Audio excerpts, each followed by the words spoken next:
जब मैं अपनी आईएलटीएस की प्रिपरेशन कर रहा था तो मुझे ये बातें किसी टीचर ने, किसी इंस्टीट्यूट ने नहीं बताई।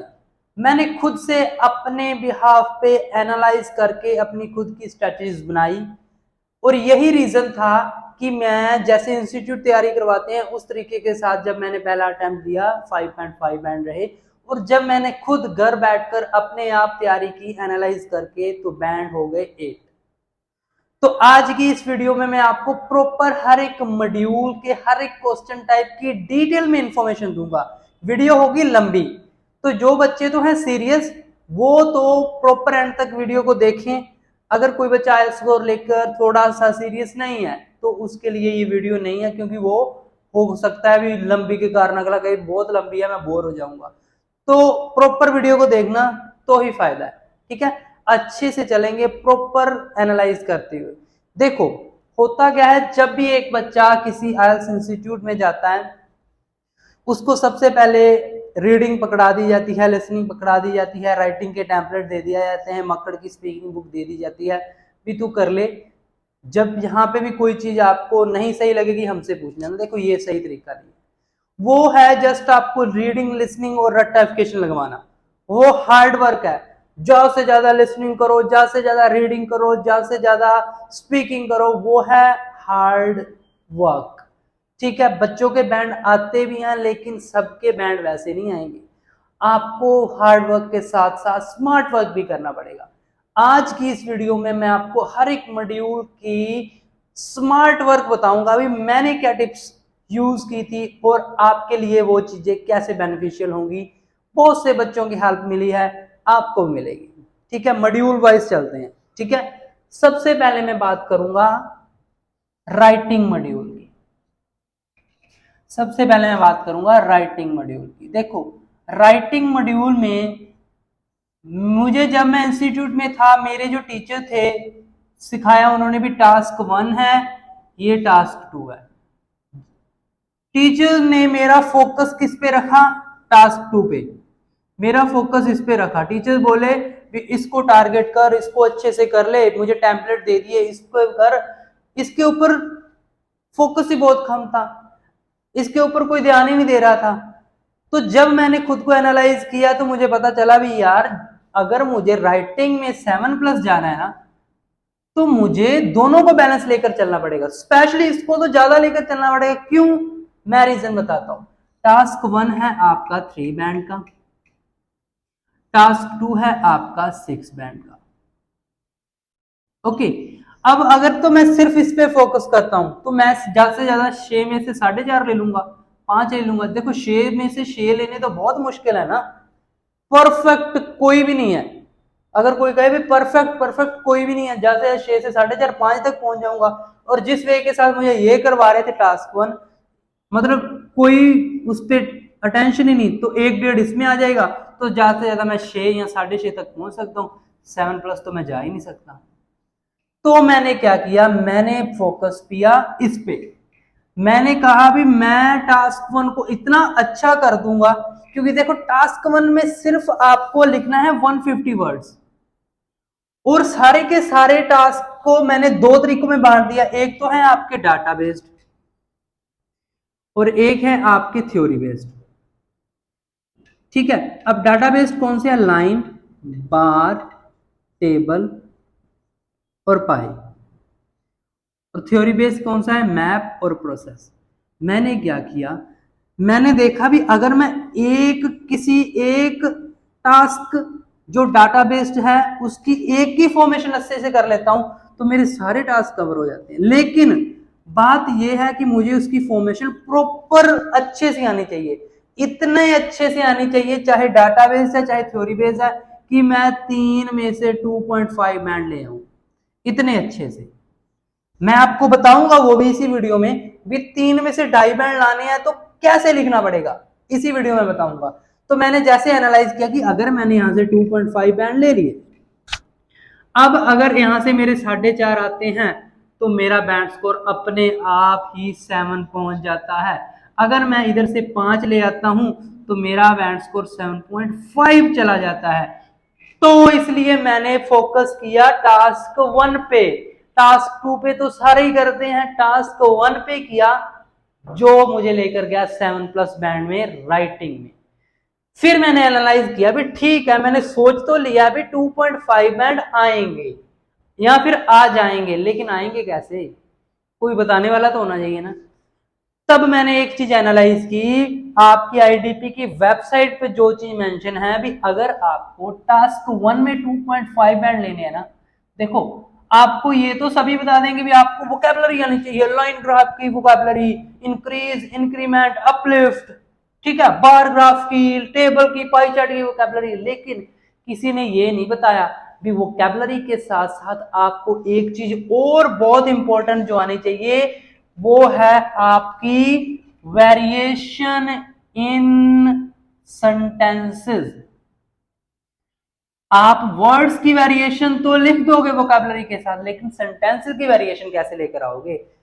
एग्जाम्पल के तौर पर एक लाइन ग्राफ है, 4 लाइंस ऊपर जा रही हैं, इसका लिख दोगे गोइंग या इंक्रीमेंट ऑफ अबाउट इतने %, इसका भी लिख दोगे, लेकिन इसके और इसके लिखने में आपकी जो फॉर्मेशन है सेम होनी स्टार्ट हो जाएगी। आपकी वेरिएशन चाहिए आपकी सेंटेंस फॉर्मेशन में टास्क 1 को, तो उसके लिए मैंने जो स्ट्रेटेजी अपनाई वो देखिए अब आप लोग। तो अब बात कर रहा हूं मैं डाटा बेस्ड टास्क की, चाहे आपका लाइन है, चाहे आपका बार है, चाहे आपका टेबल है, चाहे आपका पाई चार्ट है। मैंने देखा भी इन चारों में 4 चीजें कॉमन है, इन चारों में ही 4 चीजें कॉमन है, और वो 4 चीजें क्या हैं अभी आपको दिखाते हैं। वो 4 चीजें हैं, मान लीजिए मैंने एक लाइन लिख दी, the car manufacturing of Tata Motors was increased by, मेरी राइटिंग ऐसी है कोई इशू नहीं है, समझ आएगी आपको, इन 2010। मान लीजिए एक लाइन है, मैंने देखा भी ये लाइन को अगर किसी भी चार्ट में लिखो, चाहे बाई है, पाई है, टेबल है, मैप है, बार है, सॉरी मैप नहीं है, बार है, चाहे लाइन है, तो मैंने देखा भी चारों में क्या चीज कॉमन है। एक तो ऐसी चीज जिसकी बात हो रही है, देखो कोई भी है, चाहे लाइन, बार, टेबल है, कोई ना कोई तो चीज होगी, कोई कार, पॉपुलेशन जैसी कोई पॉपुलेशन होगी, कोई प्रोडक्ट होगा, कोई मैन, वुमेन, बॉयज, गर्ल कुछ होगा, मतलब कोई ना कोई प्रोडक्ट होगा जिसके बारे में बात हो रही होगी, ठीक है। और दूसरी चीज हमेशा क्या मिलेगी आपको डाटाबेस में भी, क्या हुआ है, इंक्रीज हुआ है या डिक्रीज है, लाइन, बार, टेबल, पाई हमेशा होगा, इंक्रीज डिक्रीज तो होगा, अगर इंक्रीज डिक्रीज है तो तीसरी चीज भी होगी, कितना इंक्रीज कितना डिक्रीज, और चौथी चीज भी होगी कब। मतलब ये 4 चीजें आपको हर एक टास्क में मिलेगी, हर एक टास्क की लाइन में, हर एक लाइन में किसके बारे में बात हो रही है, इंक्रीज या डिक्रीज है, कितना है, कब है, ठीक है। अब मैंने यहीं से सेंटेंस फॉर्मेशन को वेरिएशन लेनी स्टार्ट कर दी। मैंने देखा अब मैं एक ही लाइन से 5 से 6 स्ट्रक्चर बना के दिखाऊंगा। मैंने क्या किया, एक लाइन लिख दी, अब मैंने क्या किया, सेकंड पार्ट को उठाऊंगा, सेकंड पार्ट को उठाया, अब उसको आगे ले आया, इंक्रीज है एंड इंक्रीमेंट, इंक्रीज को लिख दिया इंक्रीमेंट, आई है तो एन लगेगा, ए ई आई यू यू, ठीक है, एन इंक्रीमेंट ऑफ अबाउट कितने %, 10% was noticed in the manufacturing of this in 2010। दूसरा सेंटेंस बन गया, तीसरे पार्ट को आगे ले आया, 10%, a 10% of incline was accounted in manufacturing rate of Tata Motors in 2010। 2 sentence बन गए, चौथे को आगे ले आया, 3 2 ये फर्स्ट, चौथे को आगे ले आया, इन 2010 the manufacturing of Tata Motors was increased by इतने % in 2010। 4 सेंटेंस बन गए एक ही लाइन से। और इसके अलावा आप याद कर लो, देयर हैड बीन से सेंटेंस याद लिखना, there had been an uplift of about 50% was noticed in this and जो भी है आपका ईयर इन 2010। That's it. एक ही लाइन से 4 सेंटेंसेस, वो भी अलग अलग। तो ये चीज आपको लेकर आनी है। अब मान लीजिए आपका कोई भी ग्राफ आता है, अगर उसमें कोई भी चीजें सेम है, आप उनको अलग अलग चीजों से लिख सकते हो, आप उनको अलग अलग उनकी फॉर्मेशन बना सकते हो। तो ये चीज आपने भी ट्राई करनी है। आपके देखो एक बीपी में 4 से 5 लाइनें ही होती हैं। हर एक लाइन को अगर आपने सेंटेंस फॉर्मेशन अलग अलग दे दी, एग्जामिनर बहुत खुश होगा आपसे, बहुत खुश होगा। इस चीज को आपने यूज करना है। और दूसरी चीज, आप टास्क 1 में क्या करें, और एग्जामिनर को इंप्रेस करना है, तो आप अपनी जो इंट्रो है ना, उसको एक्टिव से पैसिव फॉर्म में लिखना स्टार्ट करें। जैसे नॉर्मल बच्चे लिखते हैं ना, जैसे नॉर्मल बच्चे लिखते हैं, the line graph depicts the information about, जो भी है, ठीक है, इन 2000 जो भी है। अब ऐसे लिखते हो, इसको पैसिव फॉर्म में बना दो। आपको क्या करना है, अपनी हमेशा हर एक, चाहे लाइन बार, ट्राइबल पाई, मैप, जो भी है, आपको नॉर्मल इंफॉर्मेशन स्टार्ट करनी है, इंट्रो स्टार्ट करनी है द इंफॉर्मेशन अबाउट से। द इंफॉर्मेशन अबाउट, उसके बाद जो भी इंफॉर्मेशन है उसको यहाँ पे लिखो, फिर इज लगाओ, इज के बाद डिपिक्टेड लगा दो। जो भी यहाँ पे लिखते थे, डिपिक्ट लिखते थे, डिपिक्टेड, एक्सप्लेन लिखते थे, एक्सप्लेन थर्ड फॉर्म, मतलब is am are plus third form, passive form की जो फॉर्मेशन होती है, रिप्रेजेंटेड, ठीक है, by given line graph in 2010। That's it. Active से पैसिव में आपकी इंट्रो चेंज हो जाएगी। नॉर्मल बच्चे ऐसे लिखेंगे, आप ऐसे लिखोगे, बैंड आपको मिलेंगे, इनको नहीं मिलेंगे।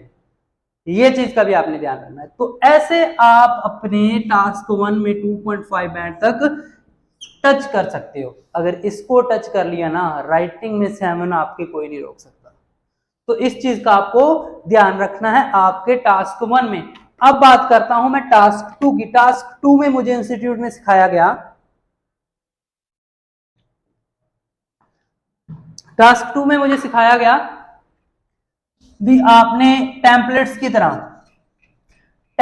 तरह लिखने हैं, नॉर्मल टास्क 2 लिखना है। मुझे सिखाया गया भी इंट्रो जो टास्क 2 की आएगी, उसमें एक जनरल लाइन डाल दो, पैराफ्रेजिंग कर दो, थीसिस डाल दो।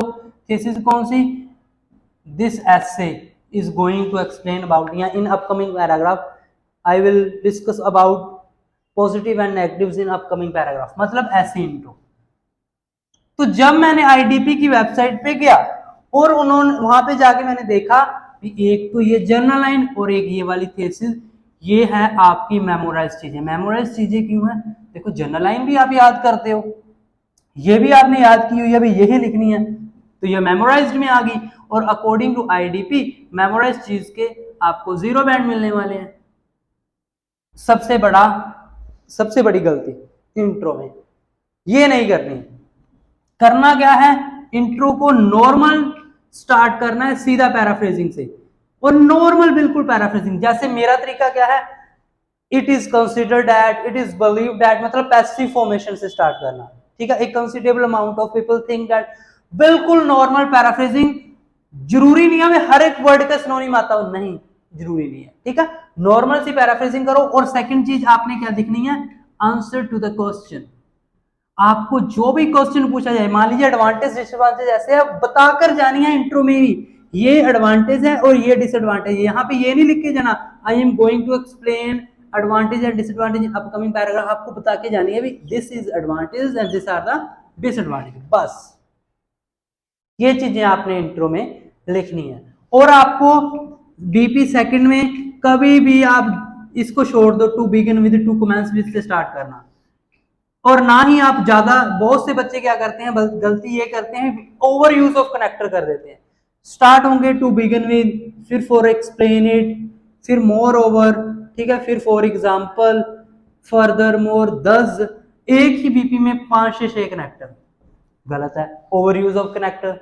आप बैंड डिस्क्रिप्टर खोलो, ऐसा नहीं करना, आपको सीधा बीपी स्टार्ट करना है, सीधा लिखो the main advantage of this and this is this, फिर उसको एक्सप्लेन कर दो। मैं नॉर्मली एक्सप्लेन करने के लिए ये वर्ड लगाता हूं, दिस मीन्स दैट, ये इसकी एक्सप्लेनेशन।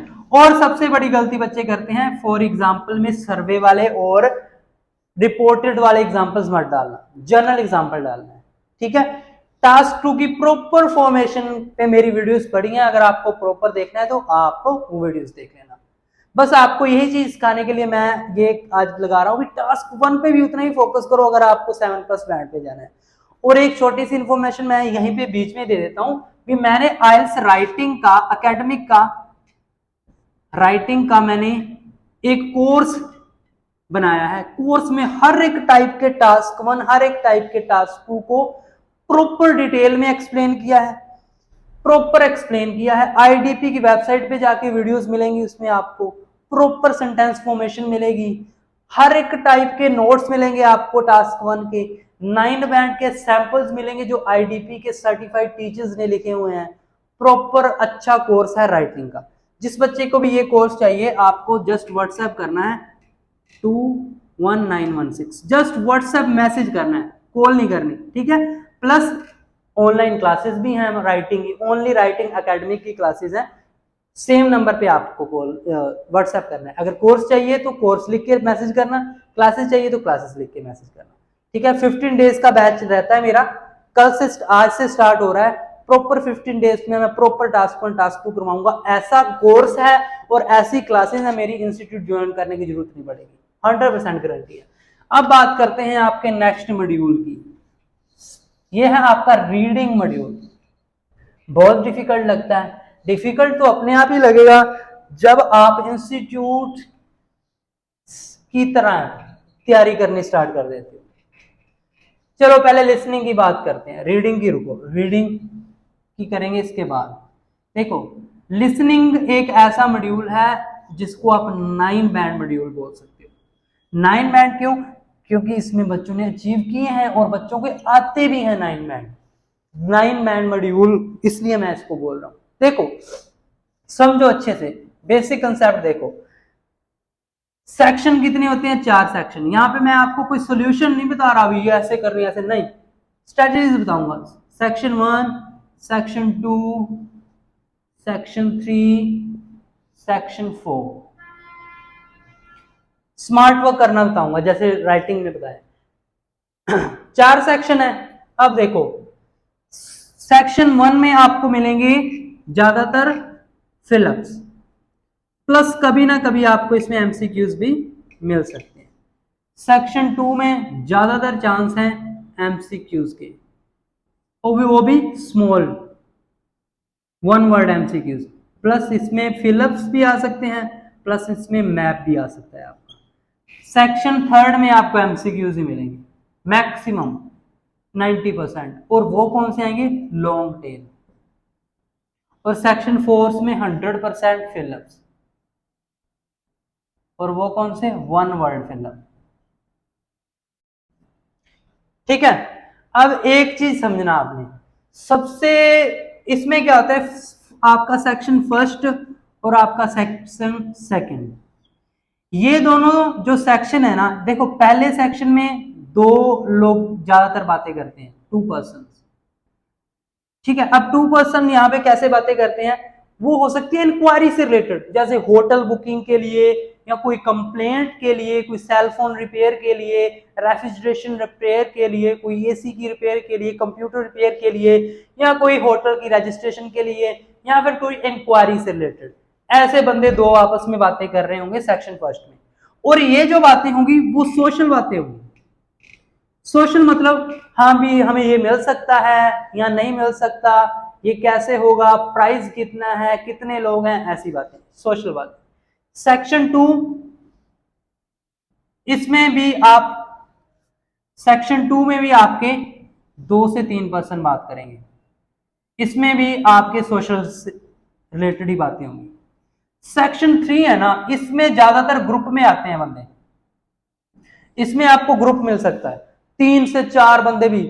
मान लीजिए क्लास में लेक्चर दे रहा है एक टीचर, ठीक है, वो एक बंदे से पूछेगा, एक बच्चे से पूछेगा, दूसरे से पूछ सकता है, तीसरे से पूछ सकता है, वो भी बोल सकता है, वो भी मैं जूलिया हूँ, लाइक मैं ये सोचती हूँ, मैं लाइक जॉन हूँ, या कोई भी है, ये फलाना बंदा जो भी है, मतलब वो आपस में ग्रुप में हो सकता है, ठीक है। और बट ये जो बातें होंगी वो एकेडमिक होंगी, मतलब इसमें नॉलेज की बातें, स्पेशली स्टडीज से रिलेटेड साइंस सब्जेक्ट हो सकते हैं, साइंस से रिलेटेड, मैथ से रिलेटेड, जियोग्राफी, इकोनॉमिक्स, ऐसी बातें। सेम आपका सेक्शन थर्ड है, इसमें 1 पर्सन ही होगा, वो आपको एक प्रॉपर लंबा लेक्चर देगा, ऐसे ऐसे ऐसे ऐसे ये होता है। मान लीजिए एक लेक्चरर है, वो एक चीज के बारे में बता रहा है, मान लीजिए माउंटेन्स के बारे में बता रहा है, माउंटेन्स ऐसे हैं, माउंटेन वैसे हैं, ये है वो से, बट बातें इसमें भी एकेडमिक की होंगी, मतलब ये भी आपको नॉलेज देगा। ऐसे लिसनिंग डिवाइड होती है, ठीक है। अब देखो आपका जो सेक्शन फर्स्ट है, ये सेक्शन इजी होता है, और सेक्शन 2 थोड़ा सा, सेक्शन 3 थोड़ा डिफिकल्ट है। इसकी भी मैं आपको ट्रिक बताता हूं एक, और ये भी नॉर्मल होता है। अब मैं आपको ना क्वेश्चन टाइप वाइज बताता हूं। देखो जो आपके फिल इन द ब्लैंक्स होते हैं ना, fill in the blanks, specially fill in the blanks in your listening, इसके लिए आप क्या किया करो, इमेजिनेशन ट्रिक का यूज किया करो। इमेजिनेशन का मतलब क्या है, बहुत से क्वेश्चंस ऐसे होंगे जो आप नॉर्मली इमेजिन करके ही आप अपने क्वेश्चन का आंसर लगा सकते हो। कैसे, मैं हमेशा एक एग्जांपल देता हूं, इसको मैं एक बार इरेज ही कर रहा हूं, ये चीजें मैंने आपको एक बार बता दी है। मान लीजिए कोई चीज है, मान लीजिए ये यहाँ पे आ गया, red fort was built by dash. अब देखो इमेजिन कैसे करना है। अब रेड फोर्ट किसने बनाया, अब कोई अपना नाम लिख नहीं सकता, कोई पेन पेंसिल इरेजर का नाम लिख नहीं सकता, अब कोई कहते भी मेड बाय ब्रिक्स ऐसा भी नहीं लिख सकता, वो मूर्ख है। फिर यहाँ पे क्या होगा, या तो एक पर्सन का नाम आएगा या फिर ग्रुप ऑफ पर्सन का। मतलब रेड फोर्ट किसने बनाया, लाइक एक पर्सन का नाम आ सकता है, ये बंदा है, फलाना बंदा है, इसने बनाया, या फिर इंडियंस ने बनाया, ब्रिटिश ने बनाया, या फिर ग्रुप ऑफ पर्सन आ सकती है। मतलब ऐसी चीजें आपने इमेजिन करके चलनी है। फॉर एग्जाम्पल मैं हमेशा एग्जाम्पल देता हूं, be like the dash of the park was replaced by gardener. अब मान लीजिए ये एक फिल्म है, अब बच्चे क्या करते हैं, कई उसको उन्होंने ये नहीं देखना भी क्या क्या सेंस क्या बन रही है, उसने बस सुनना है, जो सुन गया। परसों ये था मेरा, और एक बच्चे ने यहाँ पे लिखा हुआ पेंसिल। अब यार आप ये देखो भी, इसको पेंसिल कहीं ना कहीं सुना, चलो ठीक है, लेकिन ये देखो सेंस बन रही है इस चीज की। इसलिए मैं कहता हूँ इमेजिनेशन। अब कोई चीज रिप्लेस हुई है, कोई भी पार्क की है, पार्क में क्या चीज रिप्लेस हो सकती है, मतलब पार्क से रिलेटेड चीज होगी। इमेजिन करो, ट्री हो सकती है, उसकी फेंसेस हो सकती है, कोई फाउंटेन, कोई फ्लावर, कोई ग्रास, ऐसी चीजें आएंगी। तो इसको इमेजिन पहले ही कर लोगे, जब आप सुनोगे ना आपके माइंड में ऐसे क्लिक करेगा। तो ये चीज की सेंस लेकर चलना है, क्योंकि फिलअप्स एक बहुत मैक्सिमम प्रोपोर्शन में लिसनिंग में मिलेंगे, और इसको इमेजिन करके चलोगे तो आंसर कभी गलत नहीं होगा। ट्रिक यही है, 9 बैंड की ट्रिक यही है। उसके अलावा आपको सिनोनिम्स का ध्यान देना है, ठीक है। अब मान लीजिए कोई लड़का है जॉन लाइक मैंने जैसे बोला, John go to the gym by walking, John go to the gym by walking, ठीक है। अब वहां पे क्वेश्चन आ गया, how does the John go to the gym, number 1 by bike, number B by cycle, number D on foot, number C by car. अब वहां पे था बाय वॉकिंग, अब वॉकिंग का क्या होता है, बाय फुट, मतलब सिनोनिम आने जरूरी है। तो सिनोनिम भी आपके एक बहुत इंपॉर्टेंट रोल प्ले करते हैं। दूसरी है सबसे इंपॉर्टेंट चीज, डिस्ट्रैक्शंस। ये क्या करते हैं, लिसनिंग वाले बंदे क्या करते हैं, पहले कुछ बोलेंगे, फिर सॉरी बोलकर, हाउएवर, बट ऐसे वर्ड बोलकर आपका आंसर चेंज कर देंगे। सो आपने क्या करनी है, इग्नोर करनी है डिस्ट्रैक्शंस, डिस्ट्रैक्शंस को इग्नोर करना है। एक लेडी है जिसका नाम है जूलिया, तो जूलिया को जाना है नई दिल्ली। अब वो बात कर रही है अपने फ्रेंड जॉन से, तो वो कह रही है, वो जॉन पूछ रहा है अभी आप कब स्टेशन जाओगे, तो जूलिया कह रही है भी I will go to the station at 5:30 PM। अब क्वेश्चन दिया हुआ है नीचे भी when did Julia reach at station, कब पहुंच रही है? A है 5:20 PM, B है 5:30 PM, C है 6 PM, D है 6:30 PM। अब क्या करते हैं, ज्यादातर बच्चे क्या करते हैं, एकदम से आंसर सुना, जूलिया ने कहा मैं 5:30 पे पहुंचूंगी, ये रहा आंसर। हमेशा पहला बोला गया आंसर लिसनिंग में करेक्ट नहीं होता। इतने ज्यादा तेज नहीं बनना, आपको पेशेंस रखनी है। यहां पे डिस्ट्रैक्शन क्या होगी, जूलिया पहले बोलेगी I will reach at the station at 5:30। 50% बच्चों ने ये लगा देना, आगे सुनना ही बंद कर देना है। लेकिन फिर वो बोलेगी wait a minute, oh sorry, I have some work at that time, so I will reach at the station half hour after the time I said before।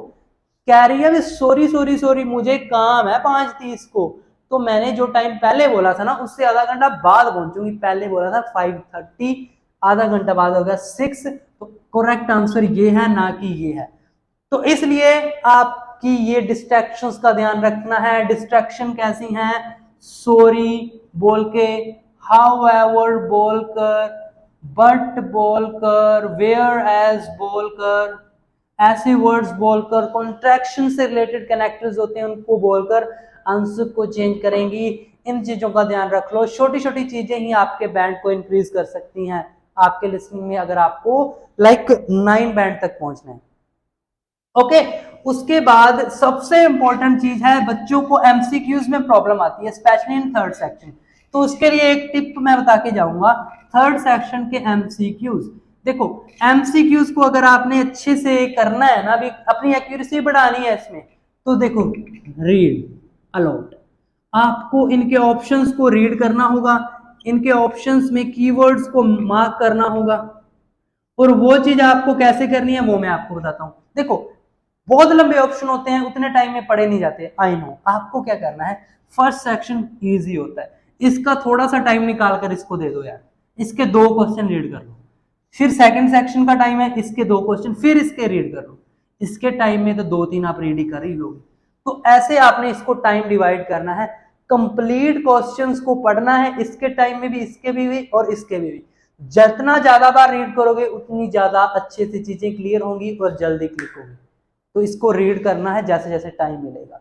तो इस टिप से, इन स्ट्रेटजीज को अपनाओ, सिनोनिम का ध्यान रखो, डिस्ट्रैक्शंस को ignore करो, फिल इन द ब्लैंक्स में इमेजिनेशन लेकर चलो, एनालाइज करो फर्स्ट सेकंड थर्ड फोर्थ कैसे क्या बोलता है, कैसे आ रहा है, जीरो को कैसे प्रोनाउंस कर रहे हैं, ओ बोल रहे हैं जीरो को, इन चीजों का ध्यान दो, फिर आपके लिसनिंग में अच्छे बैंड आएंगे। ये चीजें इंस्टीट्यूट में नहीं बताई जाती, खुद एनालाइज करनी पड़ती है, आपको हम बता रहे हैं। अब बात करते हैं आपके थर्ड और most important module, reading module की। रीडिंग मॉड्यूल बच्चों को बहुत कंफ्यूज करता है और बच्चों को डिफिकल्ट भी लगता है। बात वही है, बहुत सी वीडियोस में मैंने आपको बता दिया, बच्चों को बेसिक कंसेप्ट नहीं पता, रीडिंग का स्ट्रेटजीज नहीं पता, वही पुरानी स्किम एंड स्कैन वाली स्ट्रेटजीज है, वो चीजें आपकी नहीं होंगी। उस चीजों से आप तीर तुक्का है, जिसका चल गया, नहीं चला नहीं चला। अगर अच्छे बैंड लेने हैं, कंसिस्टेंसी रखनी है, एक्यूरेसी बढ़ानी है, तो आपको बताते हैं। इसमें क्या है, 3 सेक्शन है। पहले सेक्शन में 1 से 13 क्वेश्चन, दूसरे में 14 से 27 क्वेश्चन, तीसरे में 28 से 40 क्वेश्चन। बच्चों के माइंड में है तीनों पैसेज कर लेंगे, 40 क्वेश्चन करेंगे, सही कितने आ रहे हैं, 23 सॉरी, इतने सही आ रहे हैं। 40 क्वेश्चन कर 22 23 24 सही करनी है, तो 40 क्वेश्चन करने का फायदा ही कोई नहीं है। मैं कहता हूं कम क्वेश्चन करो लेकिन सही होने चाहिए। सही तरीका क्या है, सही तरीका यह है, पहले 2 सेक्शन में 27 क्वेश्चन है, सीधा सीधा मतलब यह है, पहले 2 सेक्शन में 6.5 बैंड का काम है। अगर आप लेना चाहो तो 6 बैंड तो पहले 2 सेक्शन में ही ले सकते हो, अगर आपकी एक्यूरेसी अच्छी है, और थर्ड सेक्शन आपके लिए बोनस है। जितने ज्यादा सही करते जाओगे उतने ज्यादा बैठ आते जाएंगे। सही तरीका क्या है, पहले सिर्फ एक सेक्शन करो, एक सेक्शन में 13 में से जब 10 सही आने शुरू हो जाएं सेकंड पे जाओ, 27 में से जब 24 प्लस शुरू होना चाहिए हो जाए इस पे जाओ, ऑटोमेटिक 30 प्लस स्कोर जाएगा, 7 प्लस स्कोर अपने आप पहुंच जाएगा रीडिंग में। अगर ऐसे करोगे, ऐसे भेड़ चाल का हिस्सा नहीं बनना, चारों तीनों के तीनों करने ही करने हैं, तीनों के तीनों करने से ही आपके बैठेंगे, नहीं। 30 क्वेश्चन कर लो, मेरा मानो तो, लेकिन करो ऐसे भी 27 सही हो, 6.5 आ जाए 30 में से, 35 करोगे 7 आने चाहिए, 40 करोगे 7.5 8 तक स्कोर जाएगा अगर एक्यूरेसी के साथ करोगे। अब एक्यूरेसी कैसे आएगी आप पूछोगे सर एक्यूरेसी कैसे आओगे, आप एक्यूरेसी बोल तो रहे हो, देखो एक्यूरेसी आती है कॉन्फिडेंस से, और कॉन्फिडेंस आता है जब आपके पास स्ट्रेटजीज होती हैं। अब स्ट्रेटजीज कैसी, पुरानी स्ट्रेटजीज नहीं, जो अपने आप बनाई गई स्ट्रेटजीज है। मैं भी आपके दौर से ही गुजरा हूं, मैंने भी आपसे, जो आप आजकल कंफ्यूजन है, लिस्ट ऑफ हेडिंग, आपके ट्रू फॉल्स नोट गिवन को कैसे करें, ये फॉल्स और नोट गिवन प्रॉब्लम, मैं भी वहीं से गुजरा हूं। स्ट्रेटजीज अपने आप बनानी पड़ती हैं। अब ये नहीं है अभी मेरी स्ट्रेटजी हर एक बच्चे के लिए, किसी को अच्छी लगे किसी को नहीं भी लगेगी, लेकिन मैं आपको बताता हूं एक्यूरेसी। अब मेरे बच्चों के तो वैसे स्कोर आ रहे हैं, बच्चों को अच्छे भी लग रही है, बच्चे इजीली रीडिंग को कवर अप भी कर रहे हैं। मैंने क्या किया, अपनी स्ट्रेटजीज बनाई, जल्दी जल्दी आपको स्ट्रेटजीज कवर करवा देता हूं। 2-3 वीडियोस पहले भी मेरी आ चुकी हैं इसी से रिलेटेड, डिटेल में आपको वहीं पे मिल जाएगी। मैंने क्या किया, ट्रू फॉल्स नोट गिवन है आपका, इसकी स्ट्रेटजीज बनाई पहले तो। मैंने देखा भी सबसे ज्यादा प्रॉब्लम फॉल्स और नोट गिवन में आ रही है। मान लीजिए कोई भी आपका क्वेश्चन आ गया, जैसे the humans in the past were at trees from the forest, कुछ भी लिख दो, ऐसे मैंने लिख दिया। अब मैंने क्या किया, क्वेश्चन को जैसे छोटे बच्चों को नहीं करवाते 3 पार्ट्स में डिवाइड कर दिया, क्योंकि मुझे हो रहा था जैसे ही मैं क्वेश्चन रीड करता हूं पैसेज में जाता हूं मैं क्वेश्चन भूल जाता हूं, फिर दोबारा मुझे आना पड़ता है, टाइम बहुत कंज्यूम होता है, उतने में कंफ्यूज ही हो जाता है बंदा। मैंने क्या किया, 3 पार्ट में डिवाइड किया।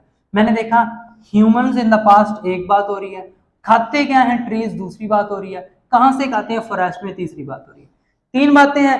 अब मेरी ट्रिक ये है भी, जब भी मैं अपनी लोकेशन पे जाता हूँ कीवर्ड से आपको लोकेशन मिल जाएगी।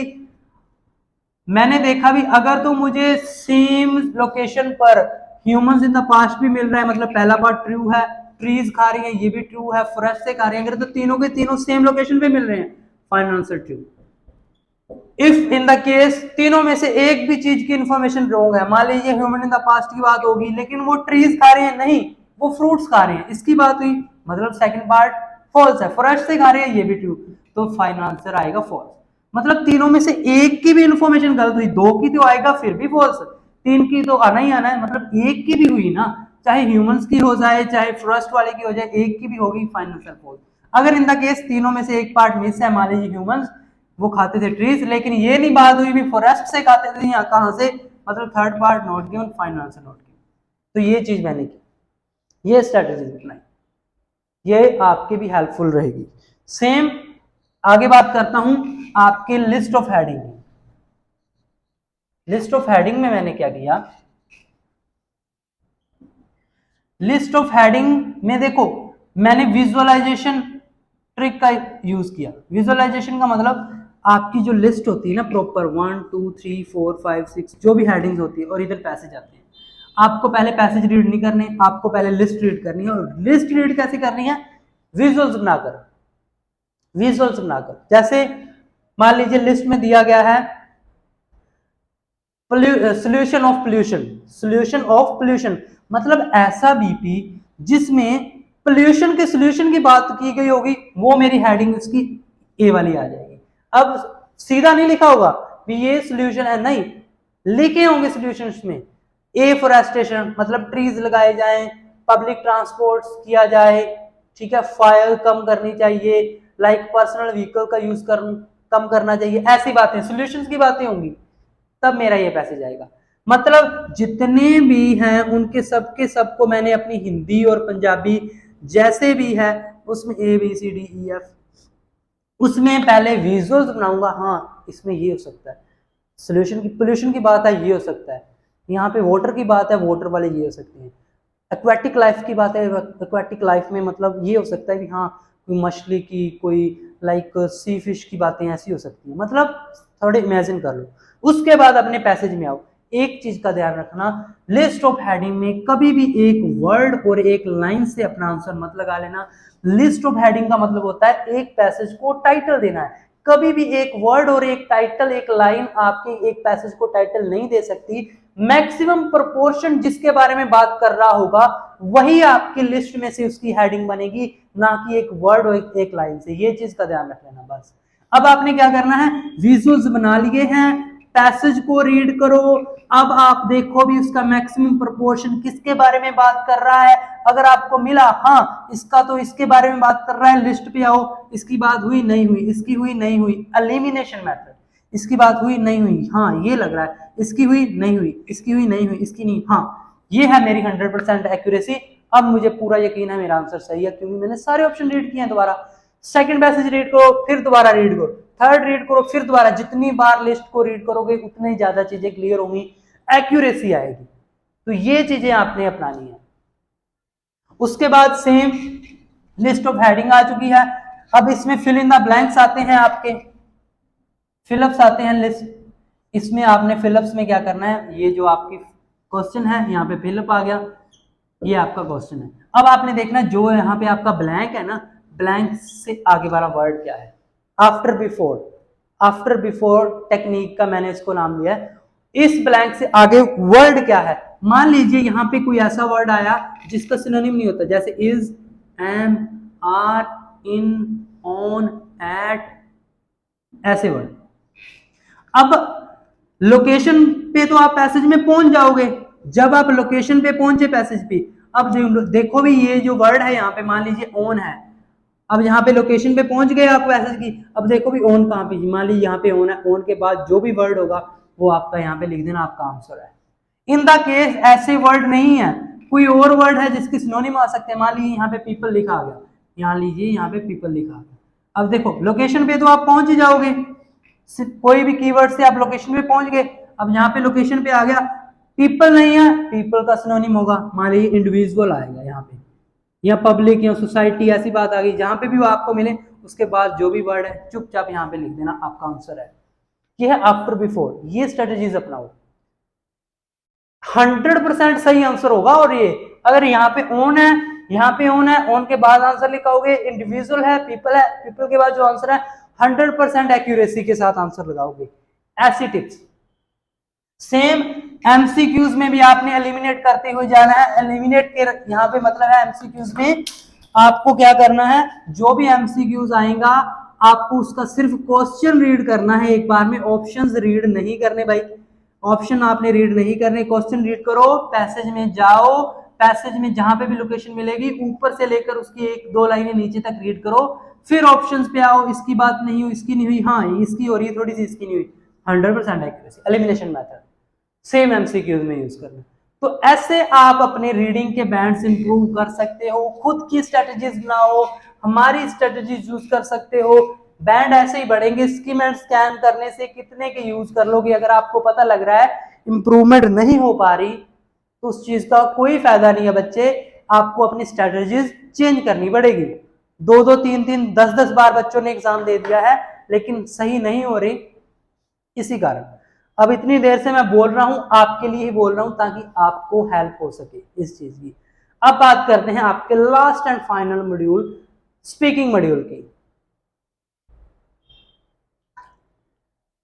स्पीकिंग मॉड्यूल में क्या है, स्पीकिंग मॉड्यूल में बच्चों के पास ना थोड़ा डर ज्यादा है। स्पीकिंग कोई ज्यादा हार्ड नहीं है, बस बच्चों का डर ज्यादा है। बच्चों को ये लगता है भी यार आगे वाला एग्जामिनर तो बस मुझे 5.5 देने के लिए बैठा है। बच्चों के माइंड में डर है भी स्पीकिंग कहाँ की आए, एग्जाम कहाँ का करूं, बठिंडा लूं, बठिंडे में औखी आती है, मुक्तसर भर देता हूं। ऐसा कुछ भी नहीं है, जो बोल के आओगे बैंड उसी के मिलने हैं। बहुत सिंपल सी चीजें मायने रखती हैं। Speaking first part, second part, third part. First part intro, मोटी मोटी सी चीजें बताता हूँ इंट्रो में। इंट्रो में 4-5 चीजों पे क्वेश्चन आने ही आने। पहला क्वेश्चन लाइक और डिसलाइक पे, इन चीजों को थोड़ा अच्छे से कर लेना कि लाइक वाले और डिसलाइक वाले का आंसर कैसे दूं। मैंने इन्हीं 4-5 चीजों पे काम किया और इन्हीं में से ही आएगा। 80% चीजें इन्हीं में से आएंगी, कोई एक दो ऊपर नीचे हो सकती हैं। लाइक और dislike, do you like shopping, do you like to watch movies, do you like to eat fast food, do you dislike this, do you dislike this, मतलब लाइक और डिसलाइक वाला क्वेश्चन। मतलब आपको अच्छे से एक्सप्लेन करना आना चाहिए। एक चीज तो ये है भी आपको सेम चीज रिपीट नहीं करनी। लाइक की जगह पे आप love, I adore to, I have a great interest ऐसे वर्ड यूज कर सकते हो। लाइक और डिसलाइक वाला क्वेश्चन अच्छे से कर लेना। दूसरा क्वेश्चन जो आ जाता है ऑफन से रिलेटेड, अगर हाँ भी अगर पसंद है तो how often do you do this, movies देखना पसंद है, how often do you do this, fast food खाना पसंद है, how often do you eat. Often का मतलब होता है टाइम पीरियड पूछ रहा है, कितना खाते हो, कब कब खाते हो। अगर तो आप उस चीज को डेली खाते हो, रोज, तो आप यूज कर सकते हो डेली, यूजुअली, ठीक है, ऐसे वर्ड्स। अगर आप किसी चीज को बहुत कम खाते हो, आप यूज कर सकते हो rarely, once in a week, once in a month, twice in a month, ऐसे वर्ड्स। अगर आप चीज लाइक बहुत ही ज्यादा खाते हो, बहुत ही ज्यादा, 2-3 दिन बाद, आप यूज कर सकते हो फ्रीक्वेंटली, ऐसे वर्ड यूज कर सकते हो। ठीक है, तो ऑफन से रिलेटेड भी आपको आंसर देना आना चाहिए। लाइक और डिसलाइक वाला आ गया। तीसरा आपको कंपैरिजन वाला क्वेश्चन भी आ सकता है। कंपैरिजन वाला, do you like online shopping और offline shopping, do you like to watch movie at home और in cinema, do you like shopping in supermarket, street market, ऐसे क्वेश्चन का आंसर देना आना चाहिए। पूछते हैं, ठीक है। आपको स्टडी कहां पे पसंद है, in your home country, in your abroad या इन अब्रॉड। कंपैरिजन करना, I choose this over this, I give more preference to this rather than this. तो इन क्वेश्चंस को एक्सप्लेन करना आना चाहिए। लाइक और डिसलाइक वाला, ऑफन वाला, कंपैरिजन वाला, और यहां पे एक क्वेश्चन में और ऐड कर सकता हूं, kinds of. What kinds of fast food do you like, what kinds of clothes do you like to wear, what kind of movies do you like to watch, kind of वाला। तो ये तो 4 most common questions types हैं जो पूछे ही जाते हैं लगभग 80% बच्चों के। तो इन चीजों पे आपकी पकड़ मजबूत होनी चाहिए, आप इनको अच्छे से याद करनी है। याद करने का मतलब है आपको पता होना चाहिए भी इन चीजों के आंसर मैं कैसे कैसे दे सकता हूँ। वैरायटी ऑफ सेंटेंसेस होने चाहिए आपको, ठीक है। दूसरी चीज मैंने नोट की भी, जो आपकी स्पीकिंग के क्यू कार्ड है ना, वो भी मोस्टली 80% किन पे बेस्ड है। एक तो पर्सन पे, एक प्लेस पे, एक टाइम पे, एक इवेंट पे। लगभग 18 से 20 या फिर आप 15 से 17 लगा लो। फेवरेट पर्सनैलिटी आपका ये, आपका वो पर्सन, ये क्रिएटिव, कुछ भी पर्सन से रिलेटेड। प्लेस पे भी सेम 18 से 19। मक्कड़ वाली बुक खोले ना, प्लेस पे बहुत ज्यादा है। टाइम पे, the time when you got angry, जब आपको वेट करना पड़ा, जब आपको ये करना पड़ा, जब आपको लाइक आप सैड थे, आपको लाइक आपको डिसअपॉइंटमेंट हुई, आप सरप्राइज थे, टाइम।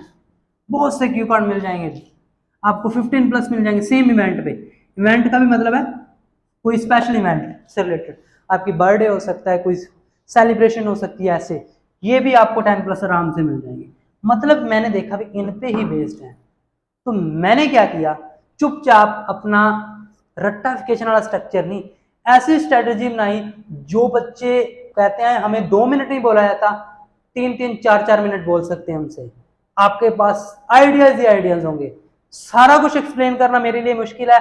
वीडियोस प्रॉपर पढ़ी हैं डिटेल में, पर्सन प्लेस टाइम इवेंट से रिलेटेड स्ट्रक्चर्स की। स्ट्रक्चर वो स्ट्रक्चर नहीं, मैंने क्या किया, पर्सन से रिलेटेड वर्ड बनाया परफेक्ट, जिससे बच्चे को याद बहुत कुछ आएगा। पहले पी से याद आएगा भी, जो भी पर्सन के बारे में बोल रहा है उसकी पर्सनल इन्फो देनी है मुझे। पर्सनल इन्फो में नेम और एज पे 2-3 लाइनें बोलेगा। ई से आपको याद आएगा मैं उस बच्चे की एजुकेशन और एम्प्लॉयमेंट के बारे में बोल दूं। आर से याद आएगा आपका रिलेशन क्या है उससे। एफ से याद आएगा उसके फीचर्स बता दूं।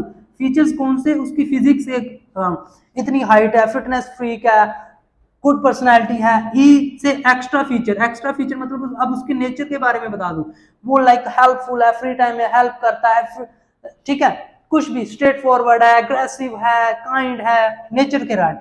सी सबसे इंपॉर्टेंट, क्रिएट ए स्टोरी, मतलब मैं उस बंदे के साथ इधर गया वैसे कि हमने ये किया, हम घूमे फिरे, मतलब एक स्टोरी क्रिएट करके अपना टाइम चाहे टपा ही दो इसमें। और थिंकिंग भी, आप क्या सोचते हो उसके बारे में, कौन कौन सी क्वालिटीज लेना चाहते हो, ये कोई रट्टाफिकेशन नहीं है, ये आपके आइडियाज को क्लिक करवाएंगे।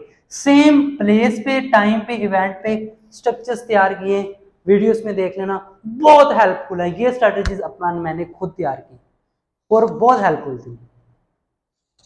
उसके बाद थर्ड सेक्शन में सबसे इंपॉर्टेंट फॉलोअप्स क्वेश्चन है। फॉलोअप्स क्वेश्चन में बच्चों को प्रॉब्लम ये आती है, बच्चों को ये लगता है ये बात भी है भी, कहीं से कुछ भी पूछ सकता है, एग्जामिनर है, मर्जी है।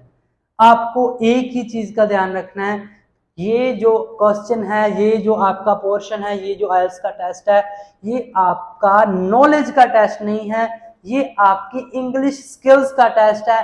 आपको बोलने के नंबर मिलेंगे, चुप रहने के नंबर नहीं मिलेंगे। फॉलोअप्स में ये चीज यूज करें, अगर आपको किसी क्वेश्चन का आंसर नहीं पता तो कुछ भी इंग्लिश में बोला है यार, कुछ भी, चुप रहने के बैंड नहीं है। हाँ, टास्क रिस्पॉन्स के अगर गलत हुआ बैंड कटेंगे, लेकिन चुप रहने से तो बेटर है ना। आपको इसमें सबसे इंपॉर्टेंट चीज देनी है एग्जांपल्स। अगर आपको एक आधी लाइन भी आती है, एक आधी लाइन दो, एग्जांपल्स दे दो, अपना एग्जांपल ही दे दो, पर्सनल एग्जांपल दे दो, कोई जर्नल एग्जांपल, फ्रेंड का एग्जांपल दे दो, एग्जांपल्स देने हैं बस, क्योंकि इसमें आपको 3-4 लाइन में आंसर देना पड़ेगा। इंट्रो 2 बैंड की, 4 बैंड का क्यू कार्ड, 3 बैंड के फॉलोअप्स, ऐसे आपके स्पीकिंग बैंड आएंगे। इन चीजों का ध्यान रख लें। स्पीकिंग बहुत इजी है, एग्जामिनर बहुत अच्छे होते हैं। मुझे खुद एक क्वेश्चन में स्टक कर रहा था, एग्जामिनर ने मुझे बताया, हिंट दिया, इतने अच्छे होते हैं। तो ये चीजें आपने अपने, मुझे आई थिंक आपको पता चल चुकी हैं। आपको आई थिंक ये अगर अच्छी लग रही हैं तो आई थिंक आप मुझे बता भी सकते हो भी सर, कमेंट करके भी, हाँ भी सर, हाँ आपने इतना बोला है, आप इतना बता रहे हो, तो आपके लिए हेल्पफुल होगी। इन द लास्ट मैं फिर से कह रहा हूँ, आईएलटीएस राइटिंग का कोर्स और आईएलटीएस राइटिंग की क्लासेस अगर किसी बच्चे ने ज्वाइन करनी हो या कोर्स लेना हो, कोर्स और आईएलटीएस राइटिंग की जो क्लासेस हैं इतनी अमेजिंग है ना, इंस्टीट्यूट ज्वाइन करने की जरूरत ही नहीं पड़ेगी। इस नंबर पे सिर्फ आपको व्हाट्सएप करना है, व्हाट्सएप मैसेज करना है, ठीक है, मैसेज करें, आपको फुल डिटेल मिल जाएगी, ठीक है, कोर्स के प्राइस, क्लासेस की टाइमिंग और प्राइस सब कुछ मिल जाएगी। अब वीडियो अच्छी लगी हो प्लीज चैनल को सब्सक्राइब, लाइक, शेयर, कमेंट करना मत भूलें। थैंक यू सो मच, मिलते हैं ऐसी किसी बढ़िया वीडियो में। Thank you.